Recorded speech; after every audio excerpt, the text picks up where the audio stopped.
interaksi umat beragama dalam kehidupan sehari-hari eks-tahanan politik di Provinsi Sulawesi Selatan.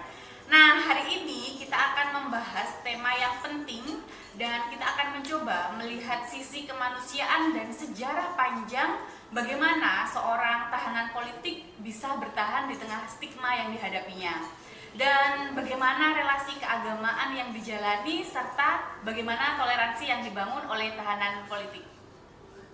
Telah hadir di tengah-tengah kita narasumber sekaligus peneliti eks-tahanan politik di Provinsi Sulawesi Selatan, Mas Feby Triadi. Apa kabar Mas Feby? Baik Mbak Fatma, terima kasih telah mengundang kami. Terima kasih sudah berkenan hadir dan kita akan coba tanya-tanya tentang hasil penelitiannya. Dan yang pertama kita akan melihat kenapa sih Mas Feby tertarik dengan penelitian bertema eks-tahanan politik. Ini kan tidak banyak orang familiar terkait dengan isu ini. Ya betul, terima kasih Bapak. Mulanya kenapa saya memilih eks-tahanan politik, karena saya merasa kajian-kajian terdahulu saya itu memang menyangkut dengan orang-orang yang mengalami marginalisasi. Yang pertama kan penelitian saya banyak terkait dengan komunitas bisu, namanya kan juga termarginalisasi. Nah sekarang tuh riset ini ingin melihat, mengangkat bagaimana kita kan sering menstigma, memberikan stigma, mencoba untuk melihat bahwa orang-orang yang dianggap tahanan politik, eks-tahanan politik ya, itu lekat dengan stigma anti agama, terkesan dengan stigma tidak bertuhan gitu. Nah itu yang coba kita lihat, apakah betul stigma itu kemudian terjalin, apakah betul kemudian stigma itu bekerja dalam masyarakat, dan bagaimana kira-kira stigma itu bekerja, apakah stigma itu sudah masuk atau sudah mengakar, ataukah mengakarnya bagaimana di masyarakat seperti apa, resiliensinya seperti apa, tolak titik tarik, titik mengukurnya gimana, itu yang coba kita lihat dalam riset ini. Setelah banyaknya stigma yang dialami oleh teman-teman eks-tahanan politik ini, sebenarnya yang spesifik yang mereka alami itu dan yang dikaji oleh Mas Feby dari sisi keberagaman mereka seperti apa? Kami sebenarnya melihat Bapak, di riset ini kami sebenarnya melihat sejarahnya dulu. Sejarahnya bagaimana mereka dikatakan anti agama, kemudian dikatakan tidak beragama, tidak memiliki Tuhan. Tapi pada dasarnya ketika kita melakukan survei lokasi di kamp pengungsian itu, kami mendapati masih ada gereja dan masjid yang terbangun, walaupun sebenarnya masjidnya sudah dipindahkan ke tetanggaan dengan masjid lama. Ini masjid baru dan sudah dibangun masjid yang cukup megah. Tapi puing-puing dari masjid yang dipakai tahanan politik pada saat itu masih ada gitu. Dan tidak jauh dari masjid ini kita bisa menemukan gereja. Jadi kalau misalkan stigma yang dibangun adalah stigma tidak bertuhan, kemudian anti Tuhan, anti agama, rasa-rasanya ini perlu dikaji, perlu dilihat ulang. Jadi kenapa riset ini muncul? Karena mulanya kita cuma melihat masjid dan gereja yang bertetangga. Nah dari ketetanggaan itulah kok masjid dan gereja yang bertetangga ada di kawasan kamp pengungsian tahanan politik lagi, yang dianggap anti agama lagi. Nah itu kenapa kemudian riset ini hadir, riset ini ada karena ingin melihat itu. Gitu. Oke. Nah, bagaimana metode yang Anda kaji ini seperti apa bisa dijelaskan lebih detail lagi, metode penelitian yang Anda lakukan sampai Anda bisa dijelaskan bagaimana metode penelitian yang Anda lakukan dalam penelitian ini? Nah, ya terkait dengan metodenya kan dalam dunia penelitian itu sangat perlu ya. Sebagaimana metode penelitian pada umumnya, tapi kami melihat bahwa di metode penelitian ini kami mencoba untuk menerapkan metode penelitian yang sifatnya etnografi sejarah. Jadi turun lapangannya ada, tapi kajian sejarahnya juga ada gitu. Jadi kami melihat, kami mencoba untuk menelusuri kembali arsip-arsip lama tentang tempat camp itu. Oh ya, tempat camp itu sebenarnya ada di daerah-daerah antara Gua Maros dan Makassar. Itu di bagian, kalau kita melihatnya di dalam peta itu bagian belakang antara Gua Maros dan Makassar itu ada namanya, posisinya namanya di sana Moncong Loe. Nah, di Moncong Loe itu di sanalah camp Ekstapol ini dibangun. Nah, terkait dengan metodenya, mulanya kami setelah melakukan survei kan, setelah melihat keadaan, mulanya juga kami melakukan studi literatur. Nah, studi literaturnya itu kami melihat arsip-arsip yang ada terkait dengan Moncong Loe, terkait dengan ternyata di sana di Moncong Loe, setelah kita melihat arsipnya, ternyata di sana bukan cuma camp pengungsian, tapi di sana lengkap dengan beberapa markas-markas militer. Nah, sampai saat ini ketika kami riset, kami juga menemukan beberapa markas-markas militer di sana. Bahkan sebelum camp ini berhenti beroperasi, beberapa tanah itu kemudian diambil alih oleh militer gitu. Dan yang bekerja di tanah-tanah itu kan adalah Ekstapol itu gitu. Nah, terkait dengan tadi metodenya dalam etnografi kan kita harus melakukan doing langsung ya, berhadapan langsung dengan peneliti. Jadi kami mencoba untuk melihat, walaupun sebenarnya kami terkendala di orang-orang yang sudah ada pada saat itu. Nah, yang orang-orang yang sudah ada saat itu kan kami menemukan satu orang yang masih kira-kira pada saat ditahan dia masih SMP.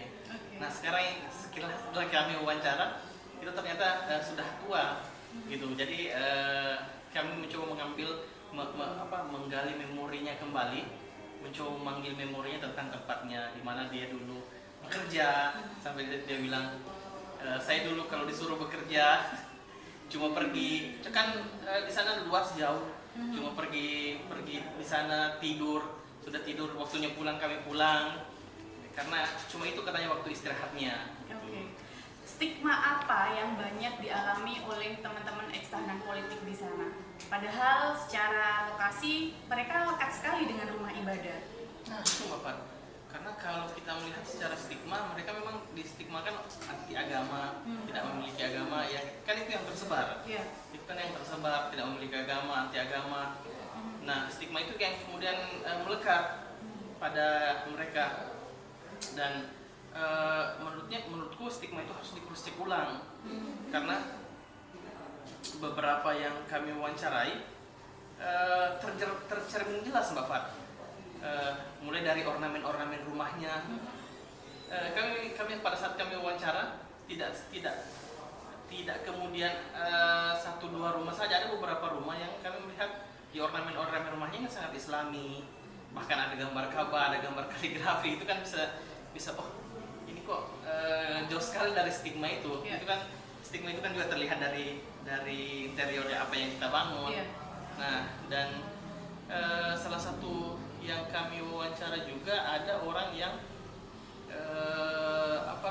dia tuh pada saat ditahan dia mahasiswa, tapi mahasiswanya dia aktif di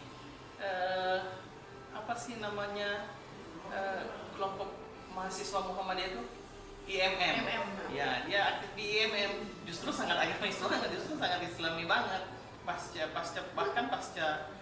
pembebasan dia justru sebagai salah seorang pengurus organisasi keagamaan itu gitu. Nah, bagaimana akhirnya mereka merespon stigma yang dihadapi dan pengaruhnya terhadap kehidupan keagamaan mereka sehari-hari? Nah, kalau melihat stigma yang dihadapi, memang kami melihat ada pengaruh besar di mana pada saat pasca mereka dibebaskan, kami yang mewawancarai beberapa orang itu yang tidak kemudian diterima dengan baik oleh keluarganya, karena dianggap tidak bertuhan itu tadi. Dan itu memang apalagi namanya itu memang dirasakan oleh si informan kita. Namun setelah berjalannya waktu ini dia juga melihat, dia juga menyadari diri, semakin sekarang keluarga itu justru semakin menerima gitu. Nah, area rumah ibadah lekat sekali dengan kehidupan mereka. Terlibat dalam organisasi keagamaan juga sangat aktif. Lalu kenapa isu terkait dengan mereka tidak beragama ini bertahan dengan kurun waktu yang sangat lama? Ya itu, sepertinya stigma itu mengakar kuat di sisi mereka. Oleh dulu kan media propaganda yang paling ini kan kalau bukan radio, televisi. Ya kan, kita tahu lah setiap tanggal sekian September itu film-film itu tersebar, film-film itu kemudian ditayangkan. Nah, itu sangat-sangat berefek bagi mereka. Mereka dikatakan anti agama, mereka dikatakan ateis lah dan sebagainya. Itu cukup propaganda itu cukup kalau yang dibilang berhasil ya untuk berhasil. Mencuci otak kita semua. Ya kira-kira begitu. Nah lalu bagaimana perbedaan ekosistem yang dibangun dalam menghadapi stigma tersebut antara wilayah perkotaan mungkin dengan pedesaan yang ada dalam wilayah yang Anda teliti, seperti apa bedanya? Bedanya kalau misalkan dia di perkotaan dan pedesaan ya. Kalau misalkan dia di perkotaan justru stigma itu ada, tapi tidak sebesar ketika dia berada di pedesaan gitu. Nah, karena di pedesaan ini yang juga kami wawancarai di sana, bahkan sampai ada anak cucunya yang ingin menikah dengan seorang prajurit lah, taruhlah prajurit ya. Dengan seorang prajurit itu bahkan ada sedikit penolakan gitu. Nah, kalau misalkan di kota, kami wawancara beberapa ekstahanan politik di kota yang kami dapati cuma keluarganya ya, itu cukup bervariatif, Mbak. Jadi penolakannya bervariatif, ada cuma ditolak oleh keluarganya, ada kemudian diterima langsung, ada kemudian bahkan dia langsung berusaha, dia langsung menumbuhkan kembali sumber ekonomi sendiri gitu. Jadi itu perbedaannya. Jadi lebih leluasa untuk mengekspresikan keagamaannya di kota dan lebih penerimaannya jauh lebih baik di kota. Nah, lalu ini masuk ke dalam inti penelitiannya. Ini yang mungkin akan mengubah stigma kita terhadap teman-teman ekstahanan politik, bahwa bagaimana mengenai praktik keagamaan yang dijalankan oleh teman-teman ekstahanan politik ini dalam kehidupan sehari-hari mereka. Kami kan di sana waktu riset itu kami mencoba untuk melihatnya secara komprehensif. Jadi yang dilihat itu bukan cuma ketika kami wawancara, tapi kami melihat adalah gerak-geriknya, apa yang dilakukan selama kami wawancara, selama kami observasi, dan ternyata ada ragam gerak-gerik, ada ragam yang kami tangkap itu sebagai terjemahan. Nah, yang pertama itu ketika masuk waktu sholat dia cenderung sebentar dulu, saya pergi sholat dulu. Gitu. Jadi artinya kalau kita melihat itu dalam dalam stigma, kan ini sudah terbantahkan kan. Gitu. Jadi itu yang kami lihat. Jadi kami tidak kemudian melihatnya bahwa apa yang dia katakan saja, tapi kami melihat bahwa ada perbuatannya memang yang ternyata stigma ini tidak berlaku keras gitu. Dan kalau misalkan dilihat dari pengurus, ada salah satu yang kami wawancara itu di Baru, dia pengurus Muhammadiyah kabupaten, pasca pengasingan itu dia justru diterima di golongan Muhammadiyah, dan di kampungnya itu dia biasa jadi imam. Gitu. Nah, menjadi ekstahanan politik dengan stigma luar biasa itu kan berat ya, bahkan sangat berat. Nah, apakah nilai-nilai spiritual, nilai spiritualitas, nilai keagamaan yang selama ini mereka jalankan itu membantu untuk mereka bisa bertahan, atau nilai-nilai ini mereka jadikan rujukan untuk menghadapi stigma sosial yang mereka hadapi? Iya, itu justru sangat membantu Mbak Fat. Walaupun sebenarnya nilai itu kemudian dianggap negatif ya, kalau misalkan dia anti agama dan sebagainya, tapi justru berkat itu dalam beberapa yang kami lihat itu di sekarang itu justru sudah terlihat sama, jadi nilai-nilai yang terkandung itu apa lagi namanya, wait saya Iya, nggak apa-apa. Ini sebenarnya ini tuh sebenarnya take pertama ya. Nanti bisa kita take kedua lagi gitu. Kayak emang akan trial error. Nanti coba lagi kedua. Lanjut aja. Yang penting lanjut aja dulu. Iya, aman. Oke, Karena masih perdana. ya tadi pertanyaannya. Oke ya, lanjut lagi. 3, 2, 1. Apakah nilai-nilai Oke, menghadapi stigma sosial yang sangat panjang itu kan pasti beban dan berat bagi mereka. Nah, apakah nilai-nilai spiritual keagamaan ini menjadi penopang mereka untuk tetap bertahan dalam menghadapi stigma sosial secara psikologis yang mereka hadapi? Ya, pertanyaan berat banget.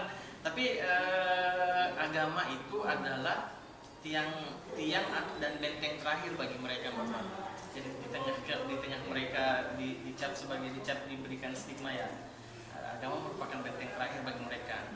Justru dengan agama mereka bisa bertahan. Justru dengan agama mereka menemukan tempatnya kembali. Dengan agama mereka kembali bersosialisasi. Dengan agama, ya kan, dengan agama mereka kembali mendapatkan tempatnya di masyarakat. Justru dengan agama mereka kembali mendapatkan kepercayaan diri sebagai as a human ya, sebagai seorang manusia. Stigma ini pasti akan memberikan dampak psikologis dan mental yang luar biasa, bahkan bisa jadi mereka mengalami traumatis tersendiri atas adanya stigma berkepanjangan ini. Nah, apakah mereka menjalankan ibadah dalam keseharian mereka dan memaknai ibadahnya mereka itu bisa menopang untuk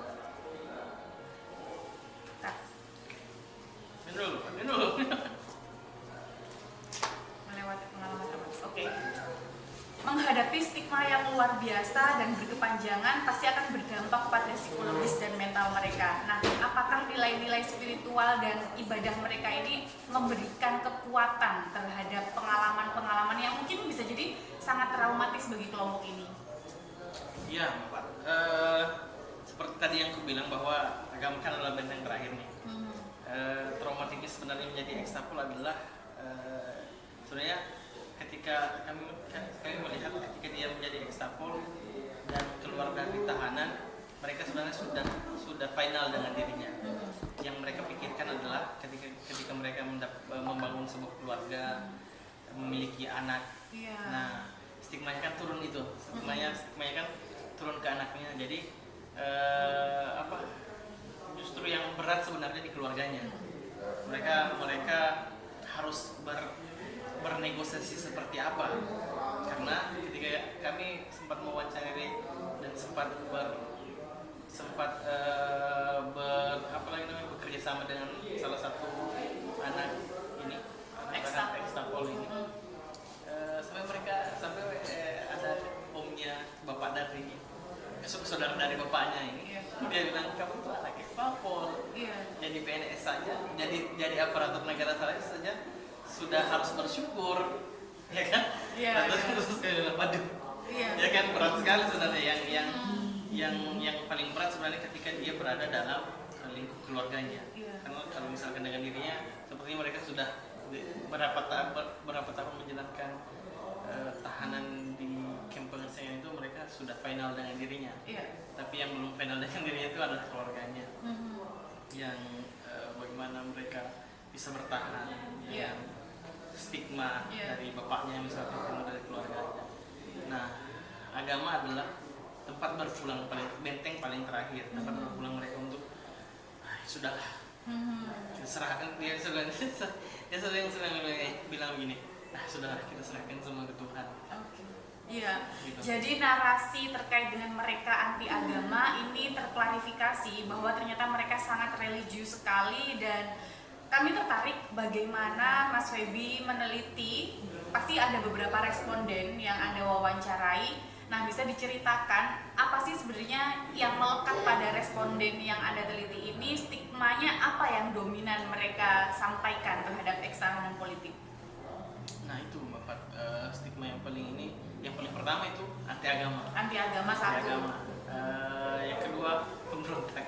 pemberontak, makar, Itu makar. makar, pemberontak. Itu semua adalah apalagi pokoknya hal-hal yang sifatnya dalam tanda kutip negatif, sifatnya merah negatif, dan Iya. ini dia hampir semua dia rasakan gitu Bapak.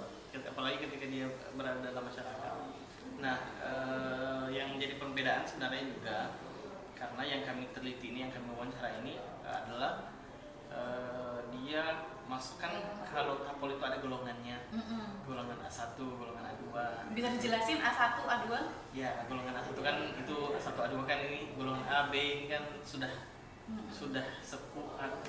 Bagus kalau kita menemukan satu yang masih hidup ya. Yang terlibat langsung. Yang terlibat langsung ya, yang kedua ini kan kebanyakan, makanya kami mengambil tahanan politik karena mereka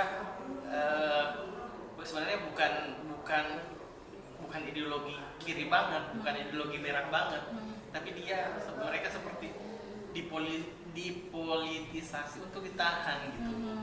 Jadi betul-betul tahanan politik, bukan tahanan merah ya, bukan tahanan yang betul-betul memiliki jalur pikiran, tapi mereka juga bagaimana ketika kita dipolitisasi untuk dicap sebagai orang yang apalagi dicap sebagai orang yang mendukung mereka. Iya. Apakah responden yang Anda wawancarai ini itu mereka sebenarnya bertemu langsung, atau ya itu hanya stigma yang ada di pikiran mereka saja? Bertemu langsung dengan ekstahanan politiknya. Apakah mereka sebelumnya pernah berkomunikasi, atau mereka sebenarnya tidak pernah bertemu langsung dengan ekstapol ini, tapi hanya mereka ya menduga-duga saja, atau mereka hanya dalam pikiran saja bahwa tidak pernah bertemu tapi sudah menghukumi lebih dulu? Ada beberapa Mbak, ada beberapa yang bertemu langsung dan ada beberapa yang sebenarnya ambigu di sini Mbak, keliru di sini karena ada salah satu yang kami wawancarai, ini cerita yang lucu. Ada salah satu yang kami wawancarai, dia bilang ini cuma perkara konsumsi.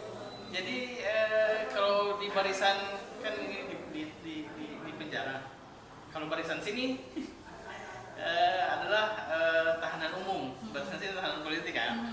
Barisan ini dia tidak mendapatkan makan siang. Oke. Justru ini dapat makan siang barisan ini.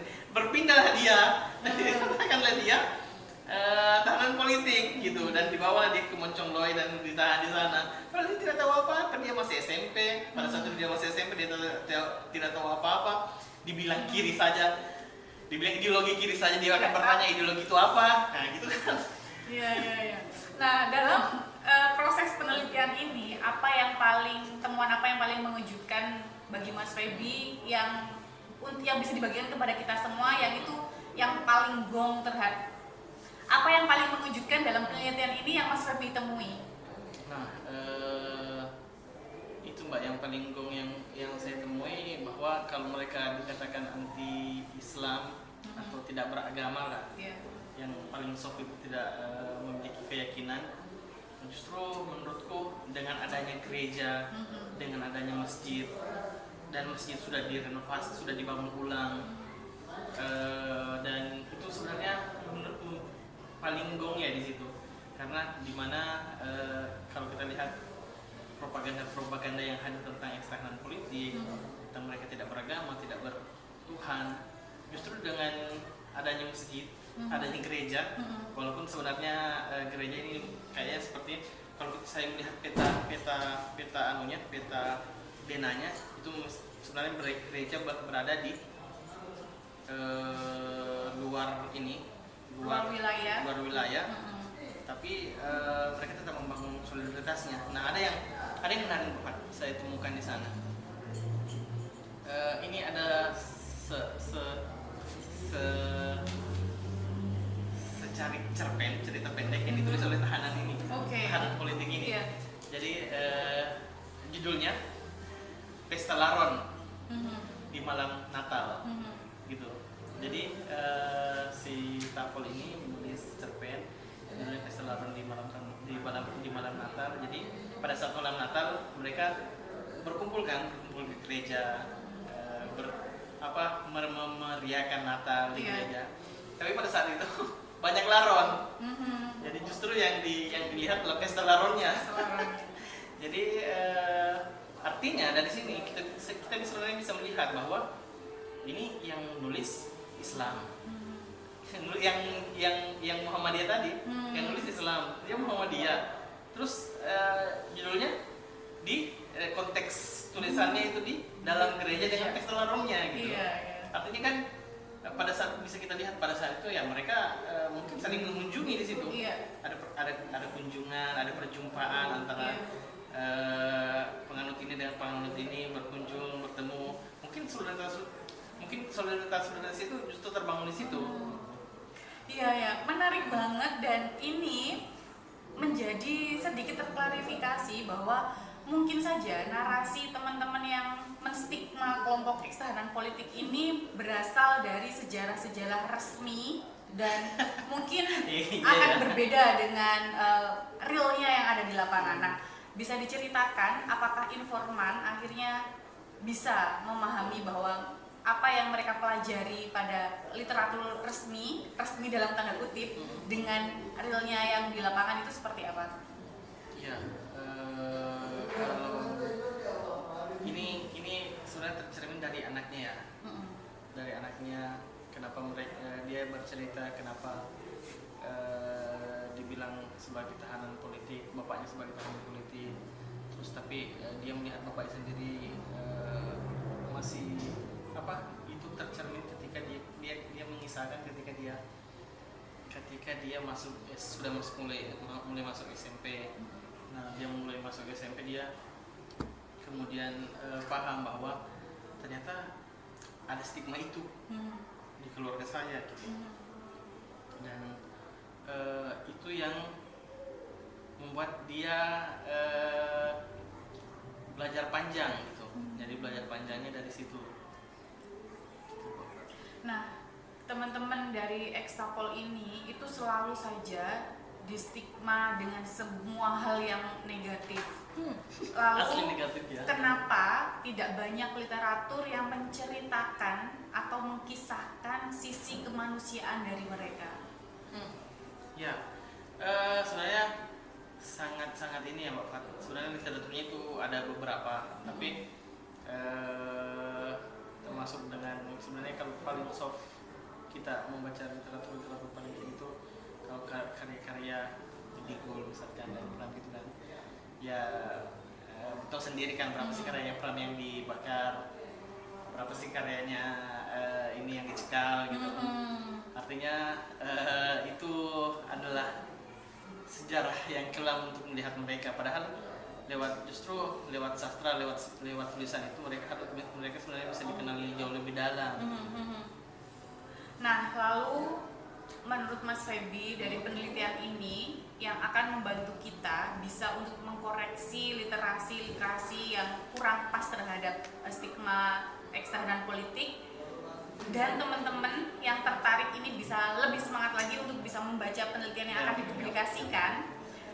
Bagaimana penelitian ini membantu dalam membangun pemahaman sejarah yang lebih manusiawi?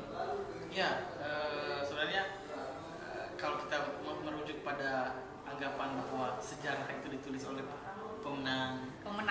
Iya, sejarah itu ditulis oleh orang yang memiliki pendidikan.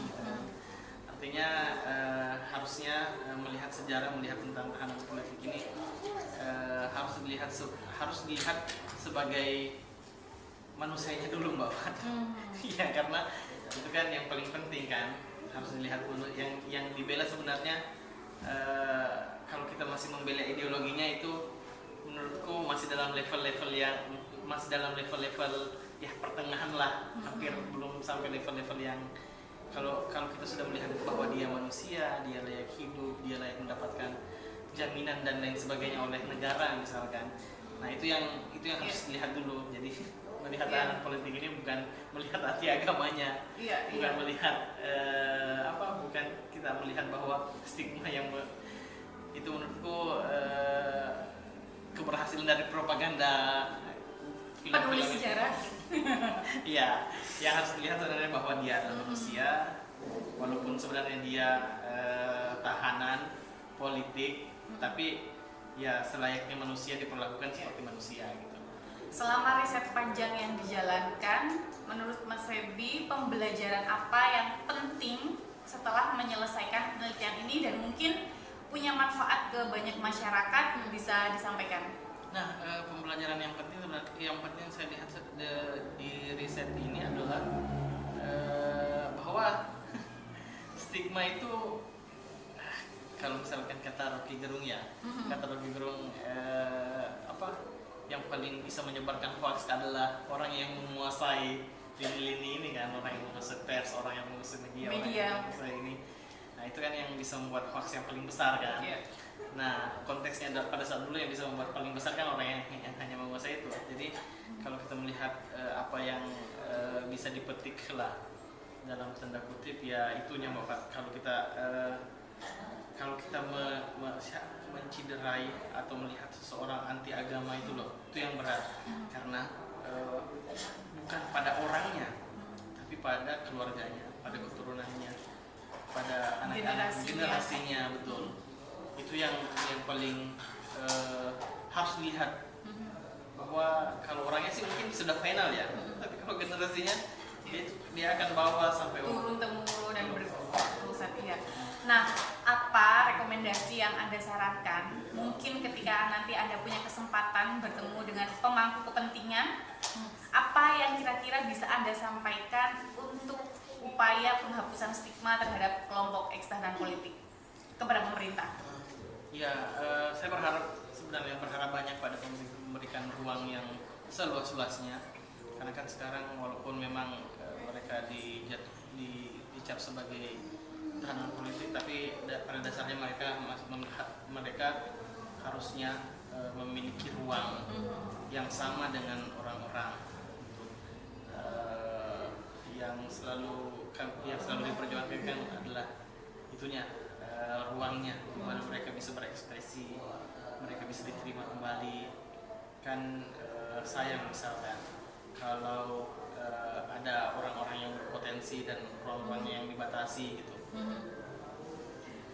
Penguatan literasi penting untuk semua orang agar mereka tidak terprovokasi adanya stigma yang beredar di masyarakat luas terhadap kelompok ekstahanan politik. Nah, bagaimana pendidikan ini dapat berperan untuk membangun pemahaman sejarah yang lebih adil bagi setiap warga negara? Nah itu pemahaman sejarah itu sangat penting ya, karena dengan sejarah justru harus itu terlihat dan terbongkar. Tapi lihat dulu sejarah yang dibangun itu seperti apa gitu. Jangan sampai sejarah kita mengkonsumsi sejarah yang dari sisi kiri saja misalkan, tidak kemudian melihat bahwa sejarah itu ada jalur tengahnya, ada jalur kanannya, dan melihat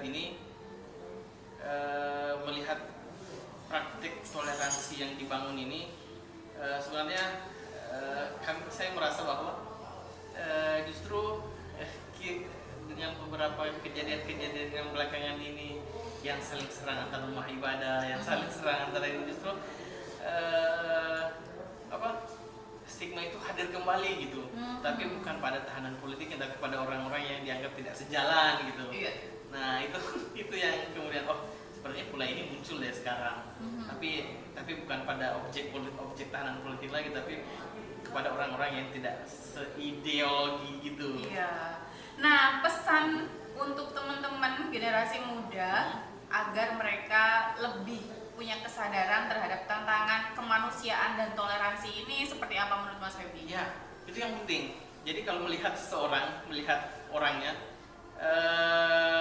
jangan hakimi orangnya gitu. Jangan hakimi dia sebagai manusia gitu. Tapi dia kita harus yang dikonterkan bukan orangnya tapi gagasannya gitu. Gagasannya kan gagasan itu bisa dikonter, kita bisa bergelindan dengan gagasan itu. Tapi kalau misalkan dia harus dilihat sebagai jangan nggak usah dia gitu. Ruangnya dibatasi, itu yang tidak bisa gitu. Artinya ruang itu harus tetap ada, ruang inklusi dan ruang aman itu harus tetap ada. Yang justru harus dilihat itu adalah manusianya, bagaimana dia bisa berkembang dan dia bisa hidup aman dan nyaman di Indonesia ini gitu. Iya.